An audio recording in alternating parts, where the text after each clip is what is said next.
My dear brothers and sisters, Assalamu alaikum. Today I just wanted to share an amazing story that happened during the time of the Prophet, peace and blessings be upon him. This story is relevant to pretty much every single person who is married.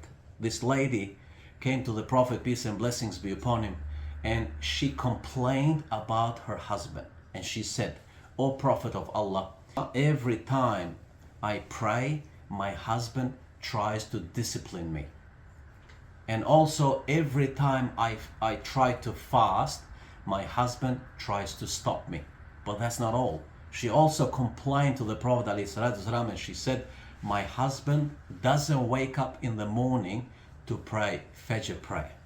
Imagine if anyone would come to me as an imam or to any one of you and said these things about their spouse.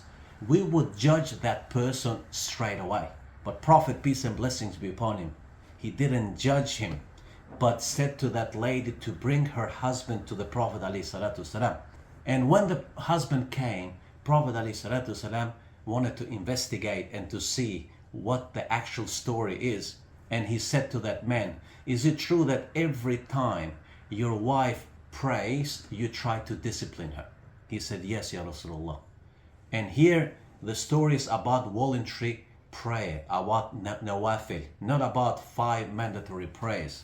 And he said, "Ya Rasulullah, my wife prays a lot, voluntary prayer. And when she prays, she didn't read short surahs like we all do, but she recites long surahs, and sometimes 2 surahs in one rakat." Prophet ﷺ turned to his wife and said, "Next time when you pray a voluntary prayer, recite 1 surah. Don't try to prolong it for too long." Number 2, Prophet ﷺ asked the man, "Is it true that you stop your wife to fast?" He said, "Yes, Ya Rasulullah. We are newly wed, and my wife fasts pretty much every single day. And sometimes during the day I need my wife, and every time I need her, she is fasting." Prophet ﷺ didn't judge the man, but he turned to his wife and said, "Next time when you're about to fast a voluntary fast, first try to ask permission from your husband." And the third one, which is quite amazing, Prophet ﷺ asked him, "Is it true that you don't wake up in the morning to pray Fajr prayer?" He said, "Yes, Ya Rasulullah. I don't wake up because it runs in our family that we have a very deep sleep. Sometimes we're not able to wake up in the morning and pray." Prophet ﷺ, you see how kind and merciful he was. You know what he said to that man? He didn't say, "Shame on you." He didn't say, "You're not even a Muslim." Prophet ﷺ understood the situation of this person. And he said, "Next time, if you're not able to wake up for Fajr prayer, at least as soon as you wake up, pray Fajr prayer." So what do we learn from this, my dear brothers and sisters?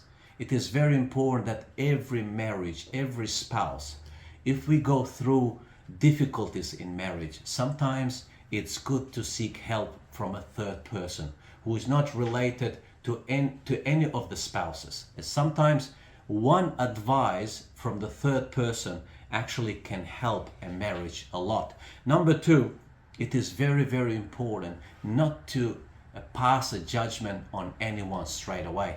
It's very important to listen to the other side of the story. Sometimes when people come and complain to us about their spouses, it is important not to judge straight away, but also to ask the other spouse what the situation is. Like in this story, what the woman said about her husband was actually true, but also the explanation from the husband was also true. So Prophet ﷺ helped them, and therefore that marriage was successful.